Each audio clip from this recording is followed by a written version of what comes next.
मेरे साथ तो खेली नहीं। ऐसे ऐसे हैप्पी होली।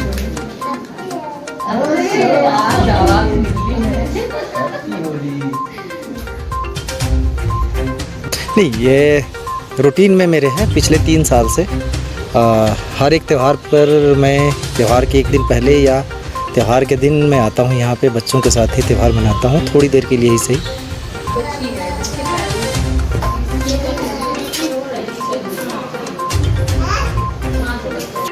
त्योहारों की रौनक बच्चों के दम से होती है और जब तक इस खुशी में बच्चे शामिल ना हो तब तक लुत्फ नहीं आता है। लेकिन कुछ बच्चे ऐसे भी हैं जिनके सर पर माँ बाप का साया नहीं है और उन्हें रामपुर के बाल शिशु गृह में रखा गया है।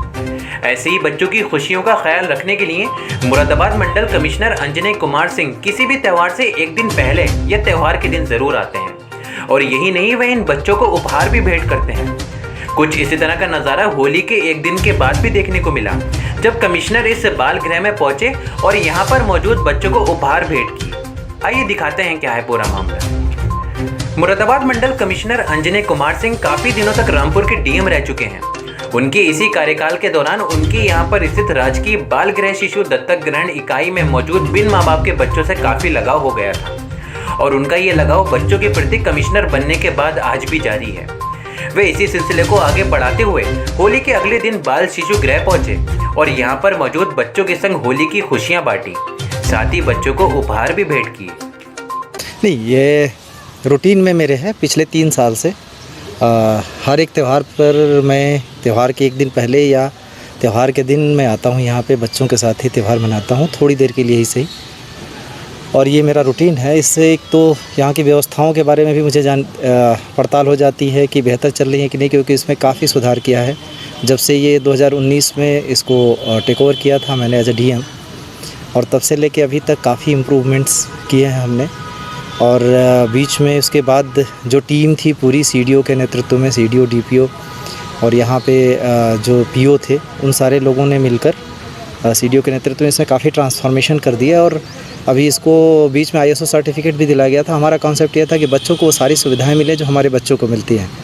और इनफैक्ट मैं इसीलिए आता हूँ कि उनके और हमारे बच्चों में कोई बहुत ज़्यादा अंतर न रहे। उनको सबसे ज़्यादा ज़रूरत है वो एक फ़ील की कि उनको हम वो स्नेह दे सकें। बाकी यहाँ पे बहुत सारे लोग पहले भी आते थे कि कुछ उनको बांट के चले गए, कुछ दे के चले गए, तो बच्चों में वो वाली भावना ना हो कि कोई आएगा हमें दे के जाएगा, वो एक परिवार वाली भावना हो, वो विकसित करने की कोशिश कर रहे हैं। बहुत सारे बच्चे यहाँ से अडॉप्ट भी हुए हैं। कई सारे बच्चे यहाँ से एक एज पार करने के बाद लखनऊ या अन्य बड़े सेंटर्स पे चले जाते हैं, तो वो भी गए हैं। लेकिन हमेशा यहाँ पे 35 से ज़्यादा बच्चे रहते हैं और उन सारे बच्चों को एक परिवार की फीलिंग देने की कोशिश होती है। जैसे इसका एक तरीके से कायाकल्प हो गया, बिल्कुल एडवांस यहाँ पर फैसिलिटीज़ आपने दी है बच्चों को, तो ये इसके लिए क्या प्रयास किए? कोई एनजीओ? देखिए, अभी नहीं, हमने अपने स्तर पर अधिकारियों के साथ प्रयास किया। सबसे पहले ये चीज़ थी कि यहाँ पे इनको लिविंग स्टैंडर्ड बेहतर हो, तो फिज़िकल चेंजेस काफ़ी सारे किए। उसके बाद उनके लिए एक एक एक्टिविटी के लिए एक सेपरेट इंफ्रास्ट्रक्चर क्रिएट किया। अभी भी वो हमारी प्रोसेस चल ही रही है, लेकिन सबसे बड़ा बदलाव जो चाहिए और जिसमें हम ले आने का प्रयास कर रहे हैं और जो अभी इस पर हम लगे हुए हैं, वो ये है कि जो यहाँ पे जो कर्मचारी हैं इनको डील करने वाले, उनके अंदर वो उनको ट्रेन करके हम इस तरीके की फीलिंग डाल सके कि बच्चों को अपने बच्चों की तरह ट्रीट करें और कभी इस तरीके की चीज़ ना आवे कि किसी बच्चे को कभी हीन भावना उसके अंदर आवे। अभी हमने रिसेंटली इन बच्चों को स्कूलों से भी जोड़ा है, जो यहाँ पे कॉन्वेंट स्कूल हैं